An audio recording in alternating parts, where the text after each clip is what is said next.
èèyàn mẹ́ẹ̀ẹ́dógún kàgbákò ikú òjijì nínú ìjàmbá ọkọ̀.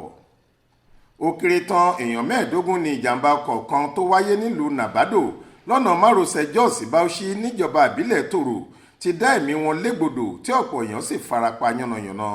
Ìjàmbá náà wáyé lọ́jọ́ Ẹtì Friday ọjọ́ 24 oṣù kejì nígbà tí bọ́ọ̀sì akérò kan tí nọ́mbà rẹ̀ jẹ́ YLA 984XA tó jẹ́ ti iléeṣẹ́ Adamawa Sunshine Transport Corporation àti tírélà hówò kan forí sọ ara wọn pẹ̀lú eré burúkú.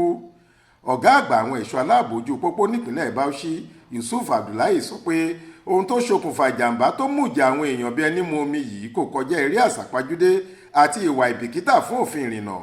Ó ní lóòótọ́ ni o, ìjàmbá ọkọ̀ kan tó burú já ìṣẹ̀lẹ̀ lónìí ní nǹkan bí aago 3:00 ìrọ̀lẹ́ sí aago 4 nìṣẹ̀lẹ̀ náà wáyé.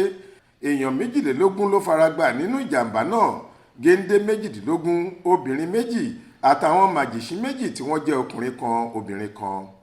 Kí á tá a gbọ́ nípa ẹ̀ làwọn ẹ̀ṣọ́ wa ti débẹ̀, a sì ti kó gbogbo wọn lọ sílé ìwòsàn ẹ̀kọ́ṣẹ́ ìṣègùn Abubakar Tafawa Balewa. Ibẹ̀ làwọn dókítà ti fìdí ẹ̀ múlẹ̀ pé 15 lára àwọn tá a gbé wá ti jáde láyé, ọkùnrin 12, obìnrin kan àtàwọn ọmọdé 2. Nígbà tá a ṣèwádìí àyẹ̀wò ohun tó lè ṣokùnfà jàǹbá yìí, a rí i pé eré àsápajúdé ló fà á torí kọ́nà nìṣẹ̀lẹ̀ náà ti wáyé.